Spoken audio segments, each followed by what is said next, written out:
Our church is filled with saints. First reading today talks about 144,000 saints, which is a very, very large number. The church has canonised about 4,000 saints across the history of the church, but there are many other saints. And the church today is filled with saints. We have images of saints in our stained glass windows, but I'm actually looking at, I think, probably about 120 saints sitting right in front of me. You are all saints. You might not think you're saints, you may not feel like saints, but you're actually saints. The first reading today from the book of Apocalypse talks about how the saints are dressed in the white robe. When each person's baptised, we are dressed in a white robe. You probably remember this. Or hopefully, if you don't remember your own baptism, you've seen other people who've been dressed in a white robe. This is the garment of the saint. And when we come for the other sacraments, we wear the garment of the saint as well. At First Holy Communion, and we have a number of our candidates preparing for reconciliation, and next year they'll make First Holy Communion, God willing, they will dress in a white robe or a white dress if it's a little girl. Or if a boy, maybe he'll be wearing a white shirt as a recognition, a reminder that we are saints. At confirmation, we wear a white robe. At weddings, brides wear white as a reminder that they are saints. As the first reading tells us, and as the second reading today tells us, that we're called to be pure in the way that Christ is pure. As a priest, every day I celebrate Mass, I wear a white robe. I wear it, this one underneath. We wear different colours for the different times of the year, but the underneath, the base colour, you could say, or the base garment, is the garment of the saint. Our acolyte over here, maybe it's St. Michael, is wearing a white robe as well. All of you are saints. And today we commit to being saints again. That's what we're called to do. We shouldn't be striving to be canonised so that people will pray for our intercession, but we should be striving for perfection. A saint is someone who is in heaven.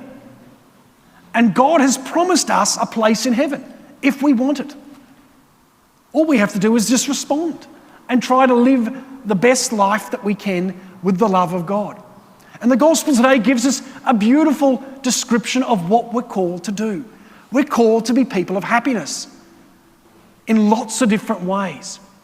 We sometimes refer to it as the Beatitudes. It's this great teaching. Jesus goes up onto the mountain, a bit like Moses went up to the mountain in the Old Testament and gave the 10 Commandments. Jesus goes up the mountain, as we hear, he sits down and he teaches. And he teaches not the commandments, but the way of happiness. And that's what we should commit to being, to be people of happiness. In the midst of good times, the midst of bad times, the midst of persecution, the midst of sickness, and the midst of even death, we are called to be people of happiness. So pray that we'll be saints. Pray that we can be saints. I love saints. People who come to weekday Mass know that I love saints. I talk about saints almost every single day because their stories, their lives inspire me to be a better person, and hopefully they can inspire others as well. For those young children who are here today, if you don't have a favourite saint yet, start to look into the saints. For those who are not so young, if you don't have a favourite saint, well, you should have one already. Start to look and find one. Because there are so many different saints and their stories can inspire us to want to be better Christians, to be that presence of Jesus in our world today. So develop a love for the saints. There is all of the saints you can see around the stained glass windows in our church.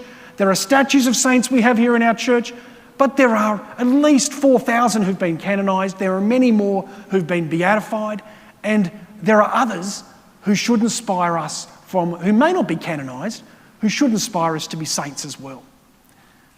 Today we celebrate All Saints' Day. We don't just celebrate those who are canonised, we celebrate all who are saints. And all of you are saints.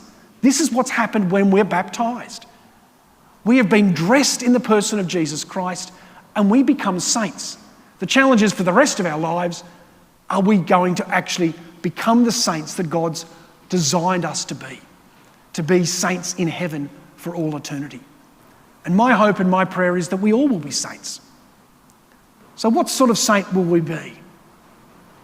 Will we be a saint who maybe goes and becomes a missionary, who goes and brings the message to people overseas? Will we be a saint maybe who becomes a teacher or a nurse or a caregiver? Will we be a saint who becomes known for their prayer? Will we be known as a saint who maybe loves the environment, who inspires people to look after animals? Will we be a saint during times of persecution, who helps people who have been forced from their homes as refugees? What sort of saint will you be? Pray today that you'll have the courage to be a saint, that you can go and live it out in the world. So let's today pray for the intercession of all of the saints, those we know, those who are unknown, so that we can become saints now and into the future and in eternity with Christ in heaven.